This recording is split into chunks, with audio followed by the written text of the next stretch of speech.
to have every minute of her presentation time. I want to welcome everybody to our first show and tell of the 25-26 academic year. My name is Amy Roop. I'm the Dean of Undergraduate Studies, if you don't know me already, and I'm really excited to introduce to all of you Claire Thibodeau. Claire is the Assistant Professor and Section Lead of Ceramics here at the College for Creative Studies. Her artistic practice balances sculptural and functional design, exploring a wide range of ceramic techniques, including slip casting, hand building, and wheel throwing. Through these methods, she creates large-scale vessels, intricately cast wall pieces, and functional wares that merge craft and concept.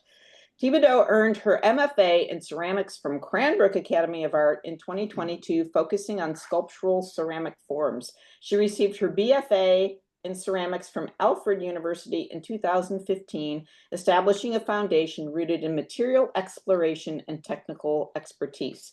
So without further ado, I'd like to introduce you to Claire, who will share her journey with us. We'll have a little bit of time at the end for questions. You're also welcome to put those in the chat along the way. And take it away, Claire. Thank you for being here. Thank you so much, Amy. Thanks, everyone. I just got to give a heads up. I'm a little nervous. I've actually never done a Zoom talk, so I'm so used to having a conversation with humans. And so I do have obsessive notes here too, so just bear with me. I just want to make sure it's extra special for the first one this year.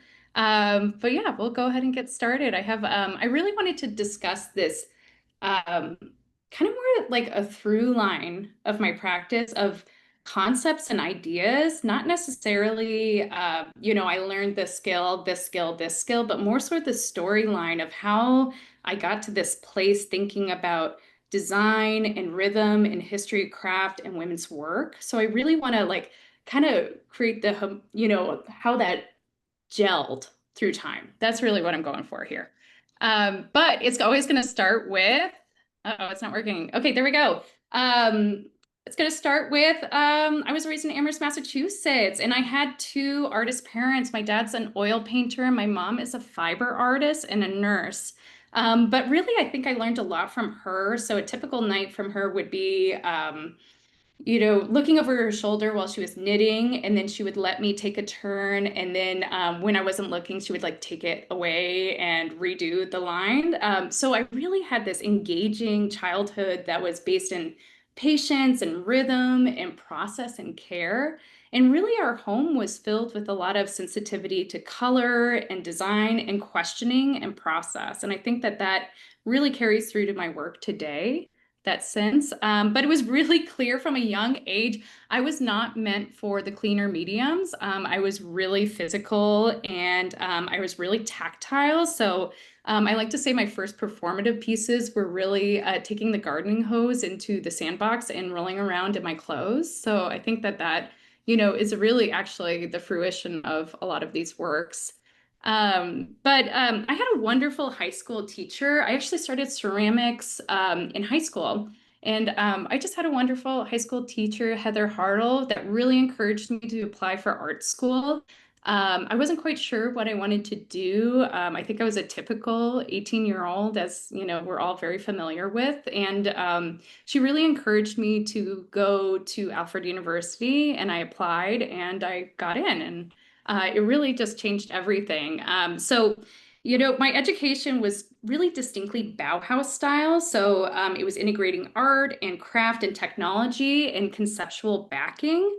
So rather than focusing on one niche, I was encouraged to explore all facets of craft and ceramic arts. So I gained a strong foundation in wheel throwing and slip casting and hand building and ceramic technologies. But I also had an education in chemistry of clay and glazes, in kiln building, and application of emerging technologies. So really, I think that this holistic approach really honed my skills and taught me at an early age how to push boundaries and be a little bit more innovative within my practice. And I just love showing this photo on the right. That is what it looked like in my junior studio at 8 a.m. on a Monday. And I love to show this to my students because I, always trying to push them to, go big, right?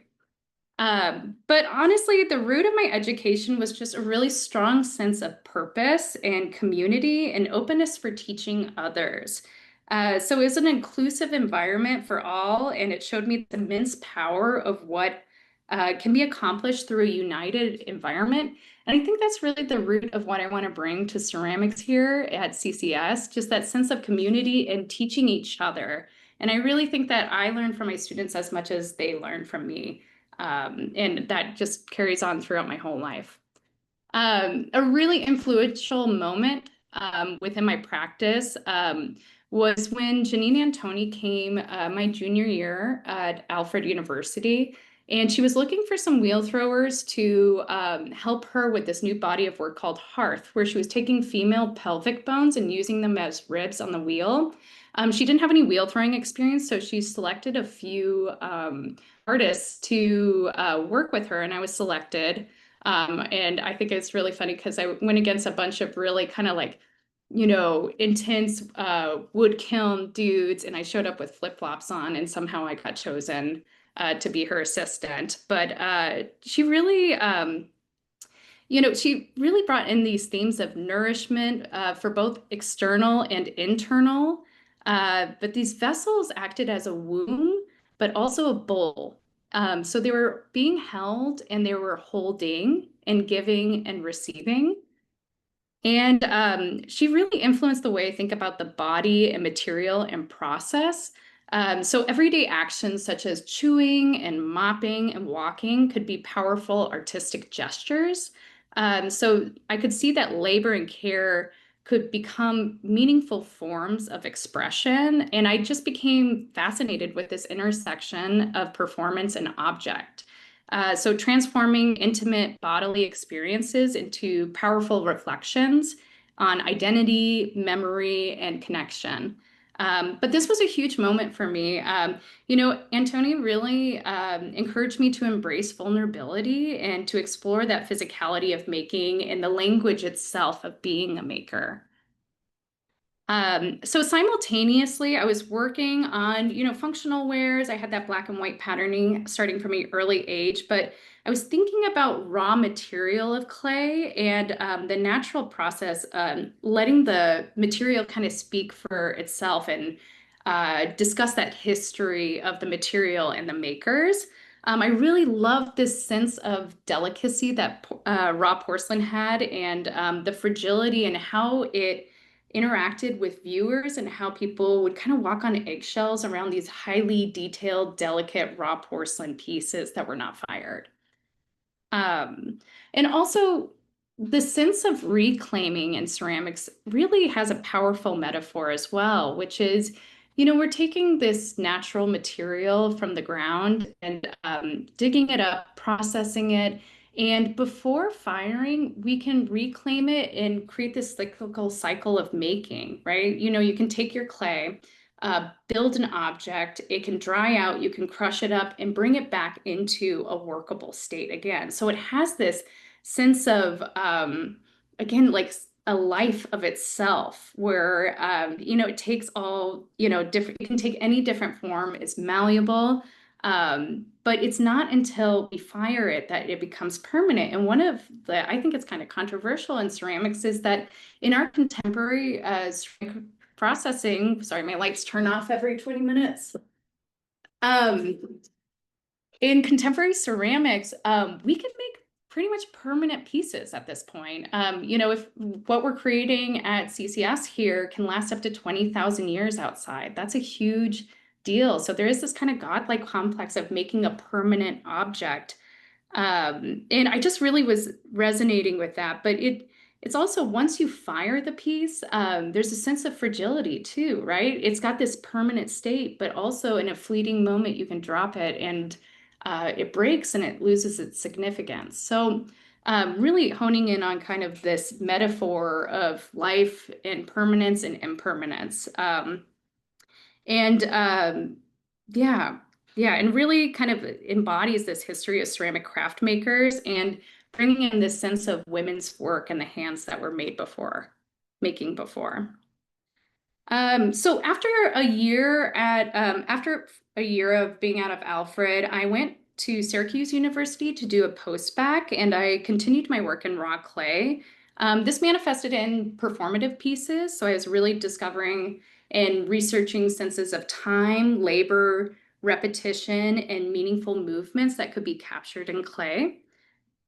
This piece was called Making Unmaking. I spent 10 hours in a gallery engaging in slow meditative process of pinching raw porcelain flowers. And I built a flower wreath around myself. So it was methodical and intentional, and it was really reflecting this quiet passage of time. And as the porcelain flowers dried, it was also marking time too.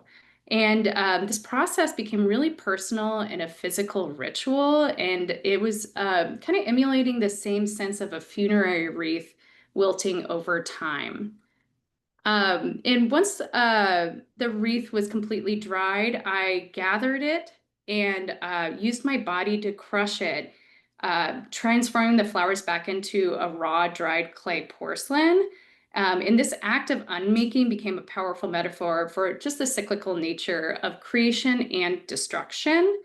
But it also emphasized the impermanence of the work and highlighted this ongoing process of renewal. And the idea of unmaking are interconnected and constant. So I'm going to play the video for you guys.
Okay. This was the aftermath. Um, So then I reprocessed this clay. So I gathered it, added water, wedged it into a workable state, and then I made it into this jar. And I used this two-dimensional imagery to basically express this delicate balance between transience and also permanence, right? So now it's in that permanent, almost funerary urn state. The next performance I did was slip dance. So it was a really trying to capture a sense of labor, endurance, memory through touch, repetition, and movement. Um, and just repeating performative and historic movements. So this involved me pouring 200 pounds of porcelain slip onto a gallery floor, which didn't go over great, but basically what I did was I recreated these movements of gathering in the slip and then spreading it out until it became dry and unworkable. And once the porcelain dried, I scraped it into the center and gathered it again to be reclaimed as a final gesture. And it's really, it's emphasizing this connection also with the body and memory and material.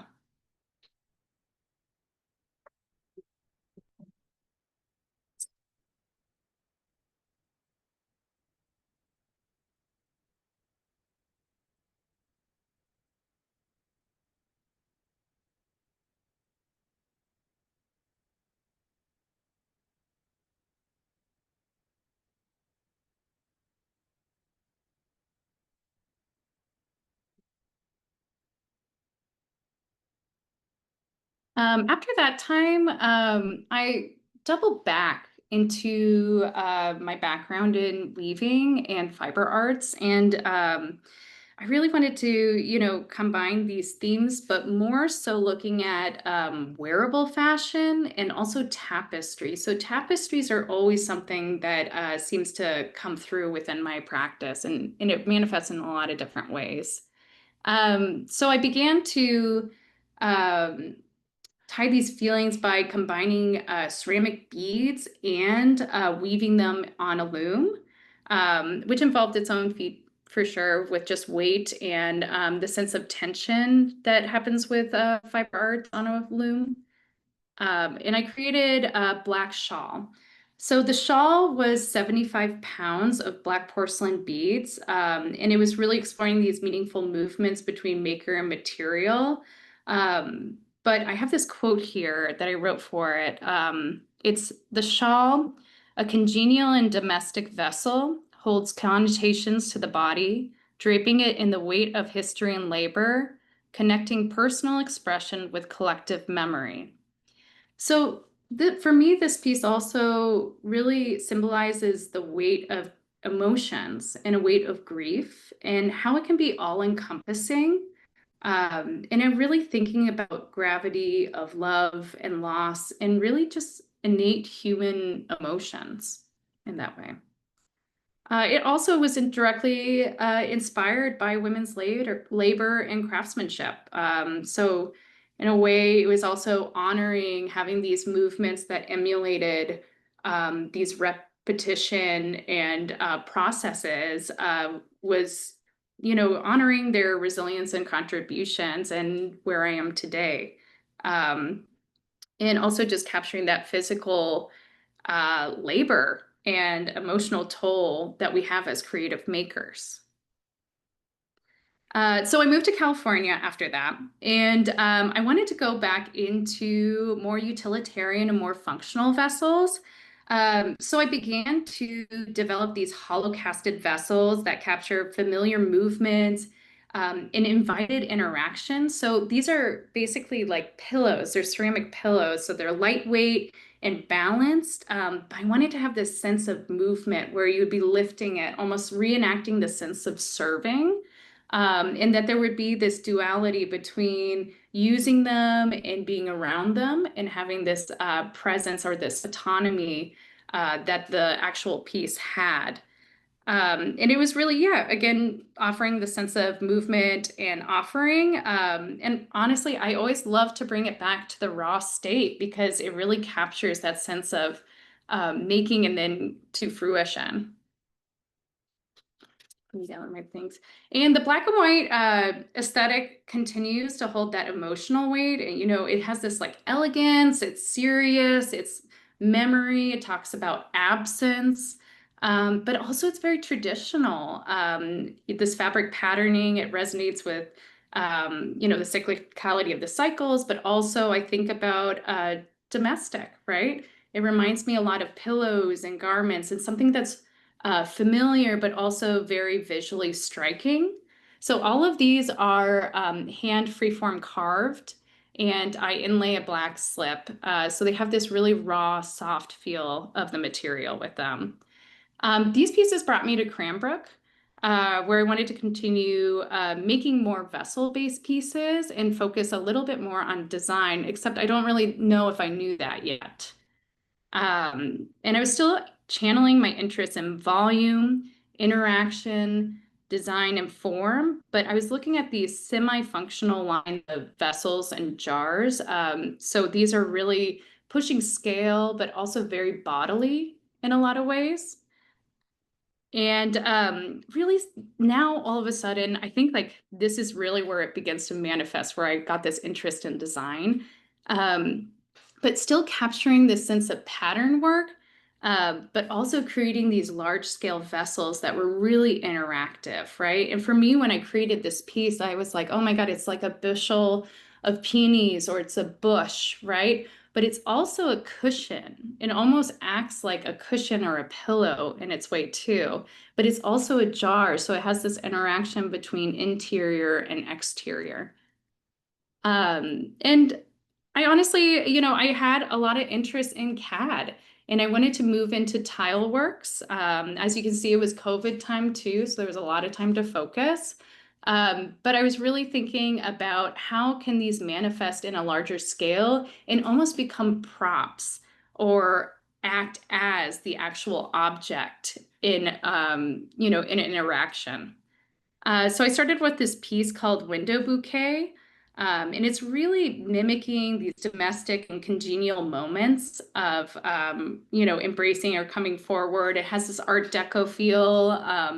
I freeformed through and inlaid this flower pattern using a Mishima technique. But what I really love about it is that you don't really know where you are in placement of this piece. Are you standing outside looking into a dark house, or are you outside or inside looking out into the night, right? So it's really talking about where you are in relation of that object too. And I just have a couple detail shots here. These were all CNC'd out of foam. So I had to really teach myself CAD in order to piece these together.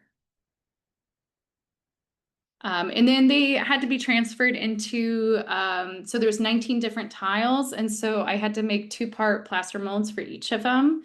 And so what a performance, right? Like talk about being a maker and having that sense of labor. So I ended up with almost 40 molds, mold pieces to make this piece.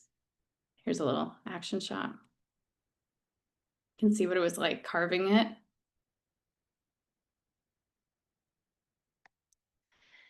And then it transferred into, for this piece, this was really looking at tapestry, but also rugs. And, bringing that up into scale, I started off with this template where I took, I think it was like 100 different rugs or something like that. And I wanted to capture what is the basic template of patterning for a domestic, familiar, or congenial rug in the home. Like, what is comfort? What is that pattern that gets reignited and resimulated within these fabric motifs, right? And so, yeah, you can see I was watching Netflix while I was doing it too, but just making these large scale tiles that become markers and also monuments in a lot of ways.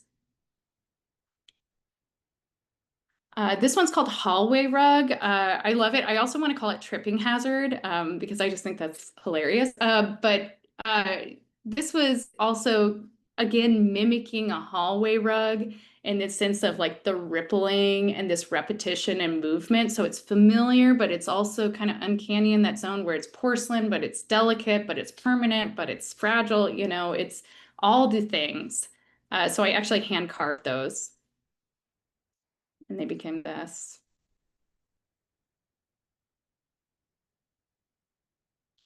And then it started capturing other kind of really, I guess I was looking for ways to combine more fiber arts within these pieces too. So I started using a method of burning out. So I take muslin, dip it in porcelain slip, and then actually burn it out within the kiln. And it would leave just that shell of porcelain on the surface. And it would give this undulating look and something that really could not be repeated.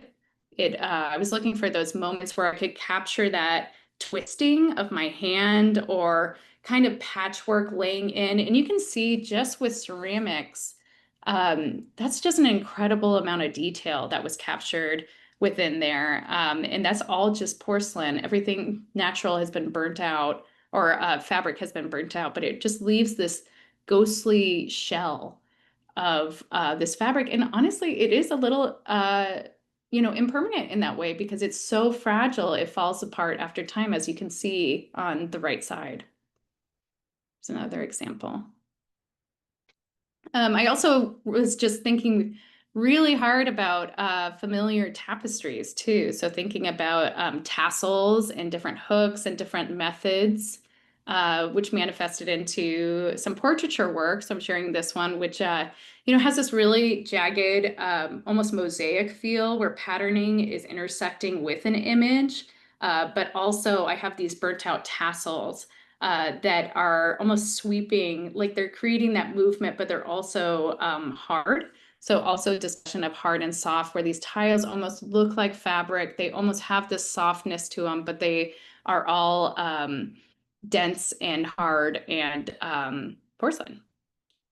And this took me into even further. I think I just went into a fever pitch of like all tiles, all design, everything like that. So that brought me to developing dark quilt, which is my thesis body from Cranbrook.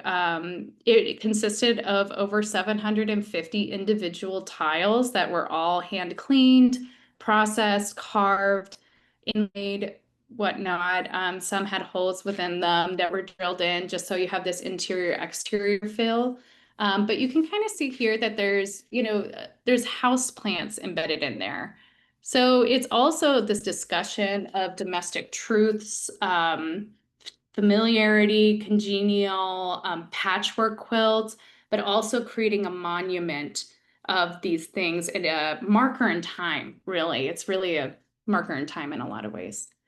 And this also is CNC'd out of foam completely. And you can see here, each piece was cleaned, processed. So also thinking about being a maker and going through all these elements and this sense of endurance to create this large scale piece. You can see some details here. I wish I had a photo next to me, like of me with it, so you can see scale. I think it was about 8 feet tall, 8.5 feet tall by 12 feet or so. But this really, all of a sudden, it like clicked on this light bulb in my head, and it was just like design, design, design, right? And so I started really working in Rhino and CAD and thinking about different elements of piecing together form and pattern work.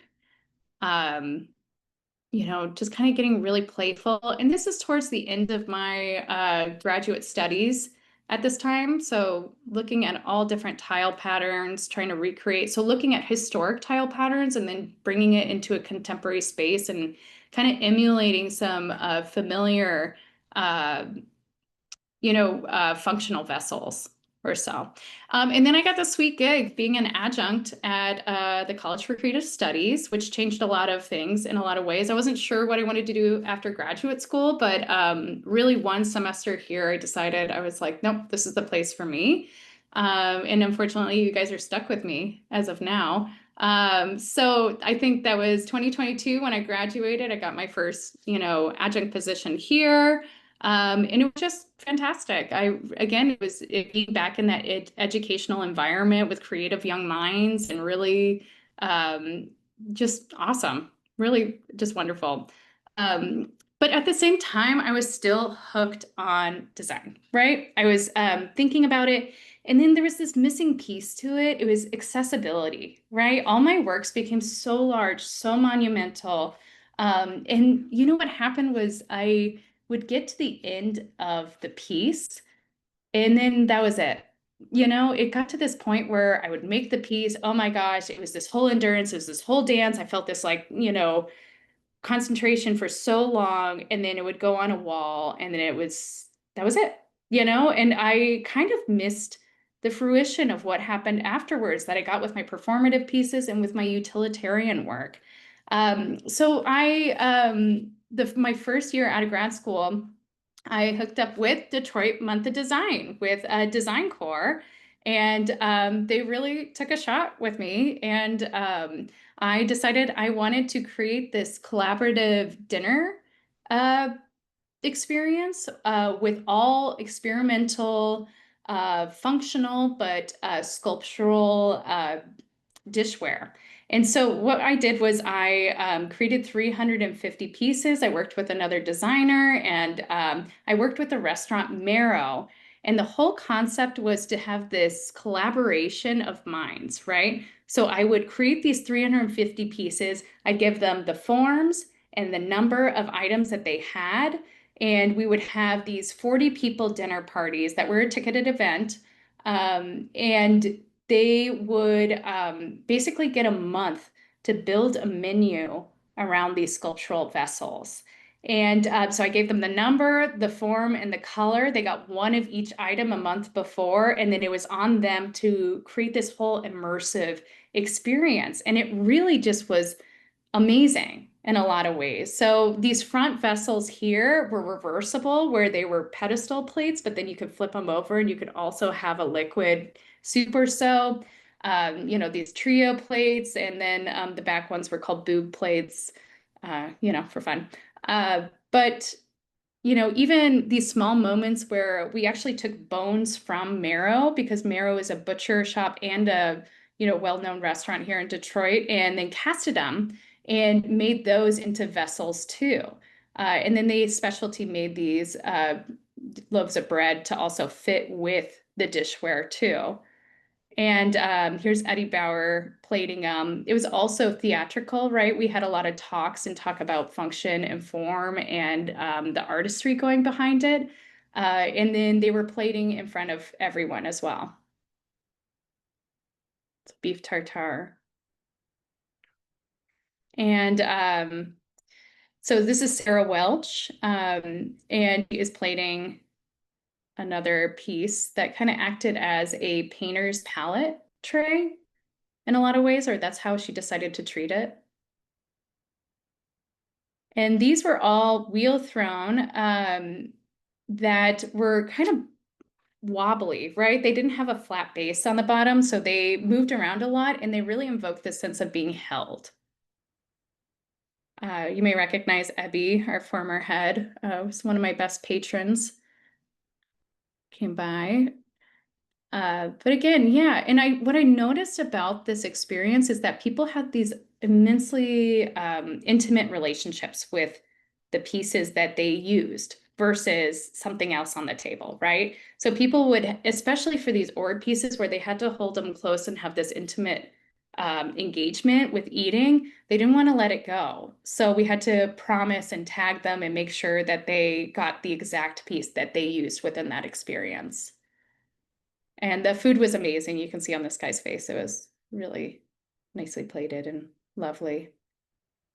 And then after that, I worked with Design Core again, and I wanted to come back to these tile pieces, but you can see that they changed, right? That they had this more fluid, softer feel to them. They really, I love this sense. I don't know if you guys can see this, but this dripping. So almost using the kilns as a collaborative person within it, because I didn't know quite how they were going to manifest and how they were going to drip and change. And I really love that sense of, it is a little bit like roulette, but it's really interesting to not know exactly how the kiln's going to interact with the glazing and have a voice within the work as well. Some detail shots, you can see how it all blurred in. And this is how it's developing now. So I'm thinking more dimensionally. I think you can see at this point, I like to do everything all at once, all the time. So it really, this is what I'm working on right now. I like to have I call potato chip projects, which are projects that I don't really know where they're going to go, but I know I got to do them. And so this is my recent potato chip project. And I just call it the Noodle series. And it's really just living in my studio right now. And so I'm hoping to share that hopefully by next year or so. But without further ado, also, just to wrap things up, I want to talk about what happened this year. So as of, really, I was still thinking about tablescape and these functional wares, but also these monumental visual elements and these tapestries, and then this performance aspect and sense of community. So in May 2025, I officially established Thibodeau ceramic design as a way to expand my practice and kind of scratch this itch for wanting to make accessible art and high design, and also build up kind of the next generation. I think that's really a huge part of it in this. For me, I think if anything I've discovered in the last 4 years is that I'm truly a teacher. I like being here. I like being with young minds, and I love learning. I'm kind of a nerd at the end of the day. And So I've partnered up with GW Home in downtown Detroit to develop an artist-made dishware line.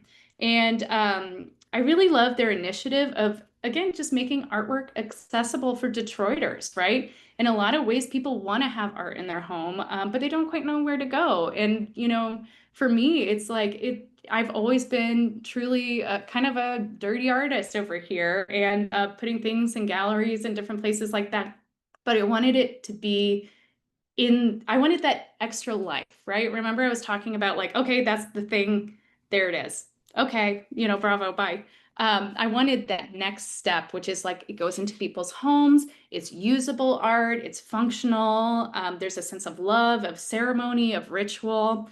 And I really want to focus on intentional designs. And, you know, I, I really, you know, I really valued the sense of community and connections. So I've started out with the first development of TCD, Thibodeau Ceramic Design, is the Forma collection. And it really is kind of gelling both between my personal practice and also CCS alumni. So I have a lot of students that are coming out of school that are interested in continuing, and this is manifested in a stepping stone in a lot of ways for them.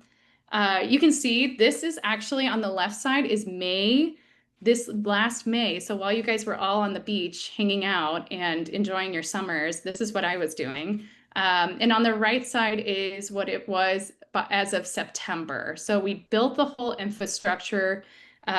We built the system, the glazes and the color palette and firing system, and honestly, a ton more. So we had a lot of troubleshooting, a lot of ways I had to learn a lot. And right now we're up to 4 CCS students and alumni that are really active and honestly building the environment. Everything began on the wheel though. It was made by hand first, and then we translated it into plaster molds. So even though we've moved forward in a productive production system, everything still started directly from the hand.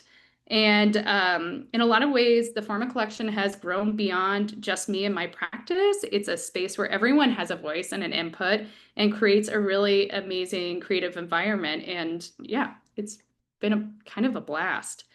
Um, so we're going to be finishing the Forma collection with GW Home with some nesting bowls, various platters, and every single month we're going to have a color drop and a pattern drop or so. So we're going to keep things really spicy and fun. And honestly, that's the whole point too, is kind of that sense of discovery of thinking in that design element. And so TCD really is an umbrella term. I'm going to have some extra design lines coming out with more sculptural, vessels. And also I'm incorporating the black and white work into that formalized design. But this is really about the community line, right? This is accessible art. This is something you can collect and that you can bring into your home. And that it can be ceremonial or everyday eating mac and cheese on the couch, right? And honestly, if you know anything about our students, they've taken it and they're running with it. So they are having a huge voice. And really what excites me most is creating opportunities for early career artists and letting them have their sea legs and really understand how this can manifest within their practice. So they've become essential in the process, learning production systems, collaborating on designs, and even mentoring one another. And honestly, I can see the vision for this, how art, craft, and design can all playfully intertwine both within, just for me, for example, my teaching practice, my art practice, and my design practice, right? I see the vision, how this all can work really well together. And obligatory dog pick. I just threw that in there. Sorry, that really doesn't have a purpose. Okay, but back at CCS, I've already seen this project spark new conversations, right? I feel like students are talking about what it means to be multifaceted artists, and someone can move fluidly between conceptual work, design, and functional making. So I've noticed a growing awareness of sustainability after school. It doesn't mean start over. It doesn't just mean survival, right? To produce functional or designed wares, it can also create a rich, diverse, and self-driven platform in itself. Okay, and I know that I only have 5 minutes for questions, so I'll stop there. But thanks, guys. I had to speed up a little bit at the end. Thank you, Claire. That was wonderful. It was amazing learning about you and your practice, and your work is so stunning. Melanie had a question earlier in the chat about if you could talk a bit about the noise or the sound that your shawl made. Yeah. Okay. So I actually did pull that part out of my presentation, but it's really lovely also to have this noise or visual aspect of to it. And I think it's captured in, you know what, actually, is this for, I was bringing it up for Dancing Shawl, but is it for which pieces specifically are we? It was the one that you wove those clay Okay. like beads essentially into. Yeah, I think it would be really great if at some point I can share the video for that too, but it was emulating these different movements, but yeah, those clay pieces hitting each other also um I obviously they mark movement, but they also mark how active, right? So it's like you can have these sweeping movements with gentle sounds, but also these agitated movements that really capture that energy and that feverishness and that labor. Um, I hope that kind of helps with it too. But it's quite lovely. Thank you. Are there any questions here in Zoom land?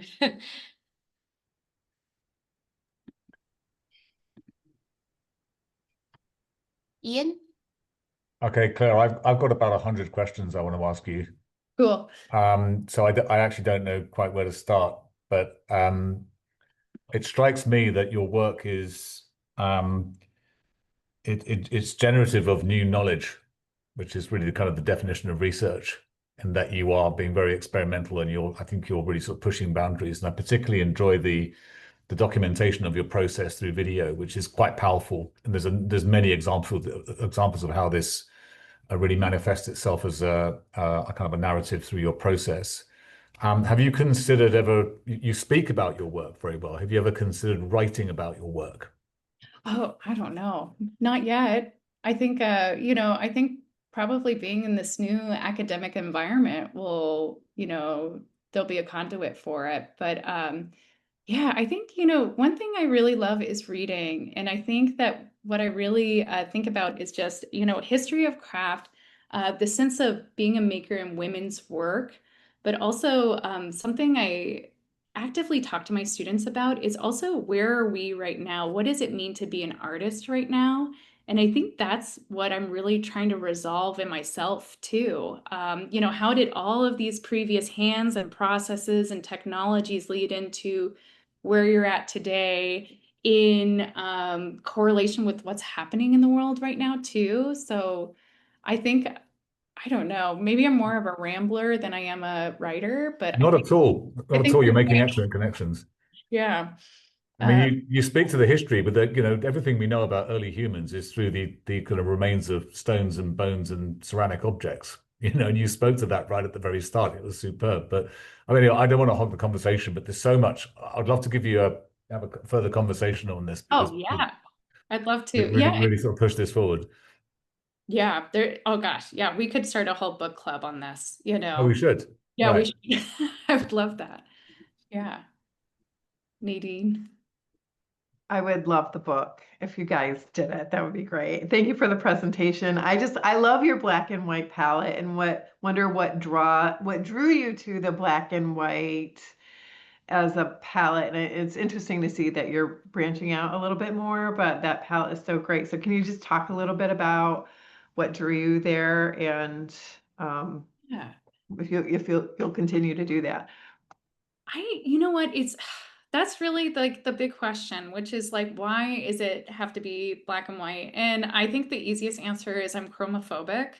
But I actually don't think that's true. I think what it was it wasn't about color before. It was about capturing movement Okay. and detail. And really the tool I ended up using for, especially for those pillow vessels that were kind of emulating motion and movement, really uh, what I used was I call it the Claire 3000. It's a sewing needle jammed into a mechanical pencil. And I go through and meticulously carve and freehand carve all those pieces. So really in the sense of capturing contrast and detail, I think the black and white just really popped, right? And then it creates this like uncanny feeling that it's like, is it fabric? Is it ceramic? Is it soft? Is it hard? Is it permanent, impermanent? And so I just think it had that vibrancy or so. I really think it was subconscious though. I don't think I have Yeah, a real answer for you, unfortunately. thank you. Sorry, Nadine. No, it's great. That's helpful. Clara, thank you so much again. Thanks to everyone who showed up today. This recording will be sent out. And if you have any follow-up and would like to connect with Claire, I hope I'm not speaking out of turn, but please reach out to her. And Claire, if you do want to share that video of your shawl, you can send that to me and I will be sure that gets sent out along with this recording. But thank you so much for your time and for sharing so much of yourself with this community. Awesome. Thank you so much, guys. Really Thank appreciate it. you. All right. Bye, everyone. Bye.